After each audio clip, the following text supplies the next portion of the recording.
avait porté tous nos péchés. On dit si Dieu n'avait pas épargné son propre fils, mais il a livré pour nous-mêmes. Livrer là en grec, ça veut dire Dieu a trahi. Donc Dieu s'est trahi lui-même. Dieu a trahi Jésus pour toi. Voilà pourquoi Jésus a dit, mon Père, pourquoi m'as-tu abandonné?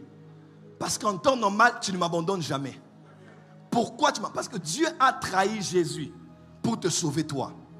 Laisse-moi te dire, il n'y a pas plus important dans le christianisme comme l'épignosis de la personne de Jésus-Christ. Il n'est pas...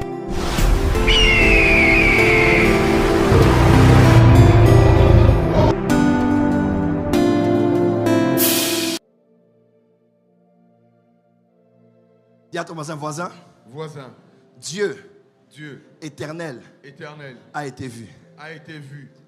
Voilà pourquoi le centre de toutes les révélations du Dieu éternel, c'est le Dieu de l'Église.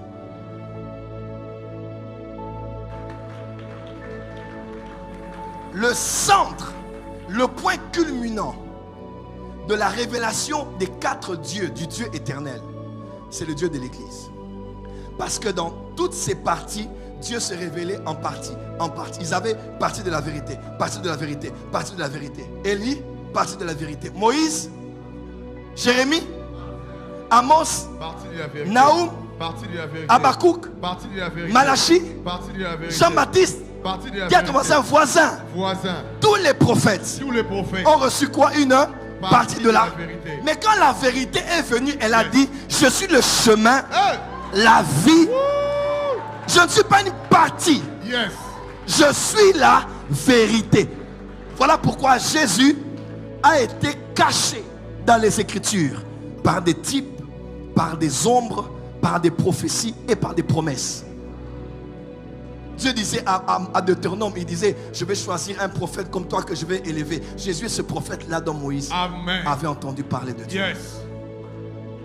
Si tu veux avoir une vie chrétienne puissante, ne va pas dans la Bible pour lire qu'est-ce que tu prêcheras demain. Ne va pas dans la Bible pour chercher la requête à prier avant de dormir. Cherche Jésus dans la Bible. Quand tu vas dans Genèse, lis l'histoire, c'est bien, mais cherche d'abord Jésus dedans. Voilà, quelqu'un d'autre peut lire la vie de Joseph et dit, ma vie c'est comme la vie de Joseph, même si vous me trahissez ici, Dieu est avec moi. Et vous allez voir les prédicateurs commencer à prêcher, mon frère, ma soeur, si tu souffres, on te jette dans le puits. Jésus va aussi te sortir de là comme Joseph. Écoutez-moi, Joseph n'a jamais été écrit pour être une prédication de motivation. Come on. Joseph n'est jamais né.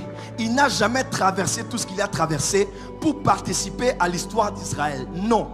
Tout ce que Joseph a vécu, il a vécu parce qu'il racontait l'histoire du Messie. Amen. Lire Moïse, David, Joseph pour appliquer à sa vie, être motivé dans ces circonstances, c'est être un bébé spirituel.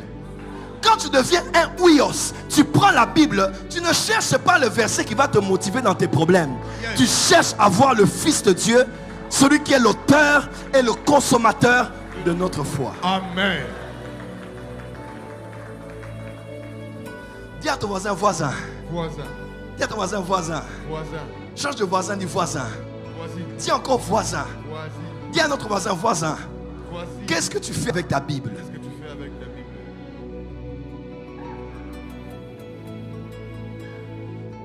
Voilà pourquoi il y a une différence entre lire la parole et lire l'évangile. Il y a une différence entre prêcher la parole et prêcher l'évangile. Des fois nous prêchons la parole mais on n'a pas prêché l'évangile. Parce que dans la parole, il y a les mathématiques, il y a l'astronomie, il y a l'histoire du monde, l'histoire d'Israël, l'histoire du Moyen-Orient. N'est-ce pas? L'histoire de la Grèce, l'histoire de Babylone, c'est des histoires vraies. Même que les Babyloniens, dans leurs écrits aujourd'hui, ont les histoires à l'époque de Daniel, c'est des histoires vraies. Mais là, c'est la parole. Mais dans la parole, il faut chercher l'évangile. Et l'évangile, c'est Dieu qui vient sur la terre. Amen. C'est sa mort, sa résurrection, amen, son ascension, son œuvre totale et parfaite qu'il a fait pour toi à la croix. Amen. Aujourd'hui, nous les prédicateurs, à part tout ce que l'on fait, on doit revenir à montrer aux gens où est Jésus dans la Bible. Où est Jésus dans Psaume? Où est Jésus? Parce que tant qu'on n'a pas mis Jésus au centre, on a prêché un bon message théologique, alors que la théologie du christianisme, c'est la christologie. Ah, tu n'as pas compris?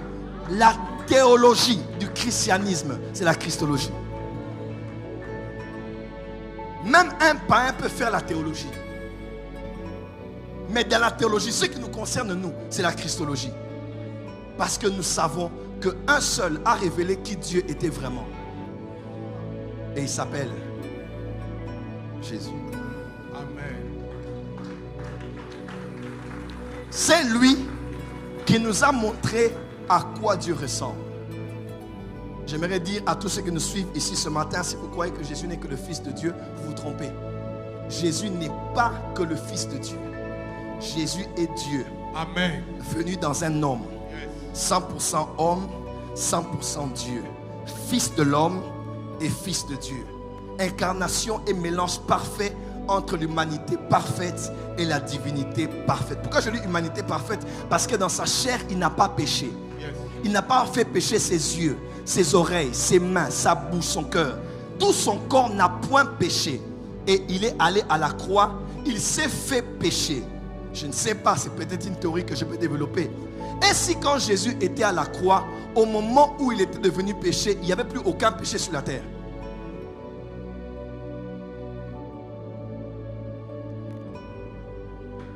Et si à un moment de l'histoire de l'humanité, en ce moment-là, quand Jésus mourait, il était péché à la croix. Et si, je n'ai pas dit que c'est la Bible, et si en ce moment-là, il n'y avait aucun péché sur la terre? Parce que Jésus avait fait quoi? Il avait porté tous nos péchés. On dit si Dieu n'avait pas épargné son propre fils, mais il a livré pour nous-mêmes. Livré là en grec, ça veut dire Dieu a trahi. Donc Dieu s'est trahi lui-même. Dieu a trahi Jésus pour toi. Voilà pourquoi Jésus a dit, mon Père, pourquoi m'as-tu abandonné? Parce qu'en temps normal, tu ne m'abandonnes jamais. Pourquoi tu m'as... Parce que Dieu a trahi Jésus pour te sauver toi. Laisse-moi te dire, il n'y a pas plus important dans le christianisme comme l'épignosis de la personne de Jésus-Christ. Il n'est pas que celui qu'on célèbre à la Noël, il n'est pas que l'agneau pascal, il est le Dieu éternel de toute éternité là, qu'on a vu pour la première fois par le diable, par les hommes, par les anges. Bénis soient ceux qui ont vécu à cette époque, parce qu'ils avaient la chance de voir Dieu aller aux toilettes. Oui, Dieu manger, Dieu dormir, réveille-toi maître, Dieu se fâcher, Dieu être dans la joie, parce qu'il y avait l'humanité qui agissait avec la divinité.